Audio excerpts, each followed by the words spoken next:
48 hours, we will start to feel the impacts in South Florida. Steph. All right, to evacuate or not, we can't make that decision. It's a very personal one. In just 2 hours, mobile home owners in Miami-Dade County will have to leave. This is just the beginning of evacuation orders. How to know your zone. Jen. And the first images of the power and force of Irma, we've got to look at the catastrophic damage left behind in the Caribbean islands as yet another hurricane nears. Our coverage starts right now. Unbelievable. Again, this morning we find ourselves with a Category 5 hurricane. I'm meteorologist Jim Cantori, along with meteorologist Stephanie Abrams and Jen Carfagno.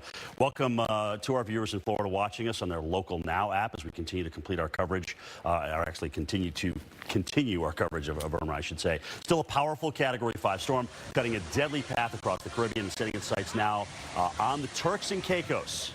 You will be next in the line of fire. Florida. We are awaiting our first hurricane watches momentarily.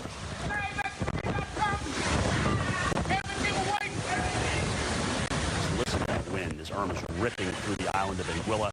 A personal weather station on the island reported a wind gust up to 117 miles per hour before it was knocked offline.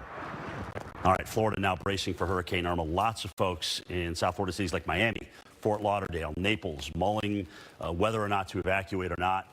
Here's what I will tell you this morning. I would be preparing for a major hurricane and a landfall at that. That's what I would be doing.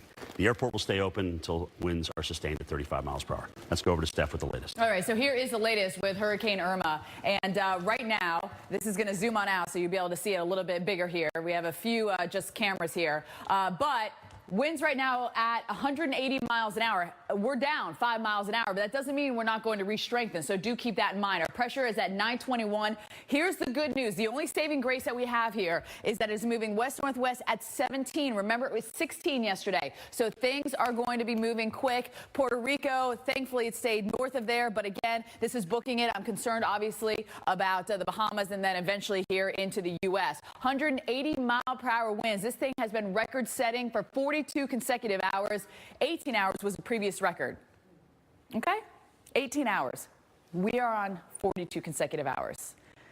Okay, so let's talk about the tropical storm force winds. Those are 39 to 73 miles an hour. Hurricane force winds start at 74 miles an hour. Obviously, we know they're much stronger. The wind radius here, for hurricane force winds has been around 100 miles across, and then the tropical storm force winds have been about 300 miles across. Advisories are posted here, hurricane warnings and also tropical storm warnings. Here's a look as we go hour by hour at a future radar.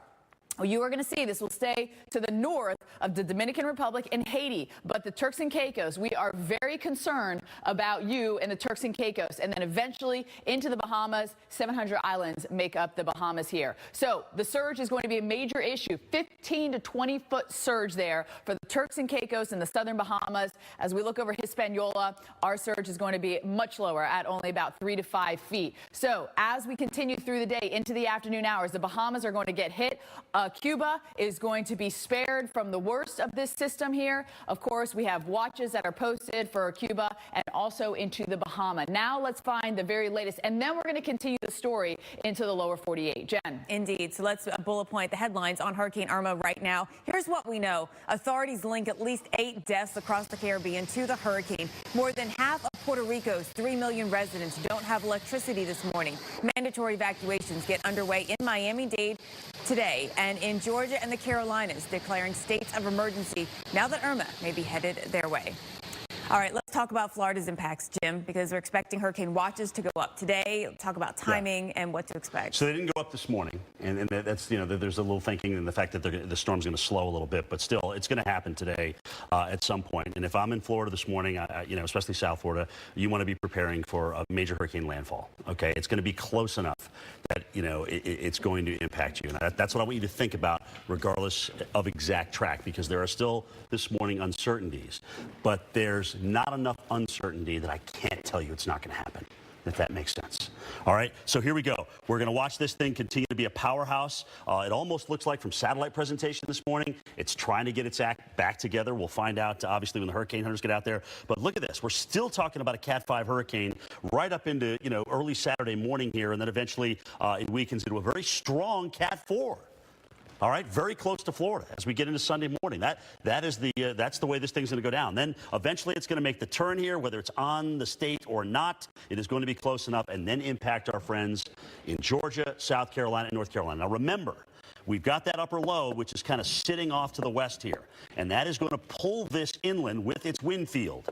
So now you get in away from the coast where you have all sorts of different tree species. And these trees, especially even with 75-mile-per-hour winds, can get knocked down. We've changed our cone a little bit to kind of talk about that. You can see this little area kind of skirting back. There's still a chance this could stay offshore, which would be great. We would all love that. But this is where I want you to plan for at least 75-mile-per-hour winds, okay? So, you know, you're talking about east of Atlanta, potentially. This may even come west, certainly with a western track. But you got Columbia, South Carolina, Augusta in this, Savannah, Charleston, Myrtle Beach, Hilton Head, even Jacksonville, even Orlando, and even very close to Fort Myers and Naples, given the current cone. So this is a lot of wind, especially in South Florida here. We could be talking about winds twice, if not even a little bit stronger than that. Much more to come in a moment.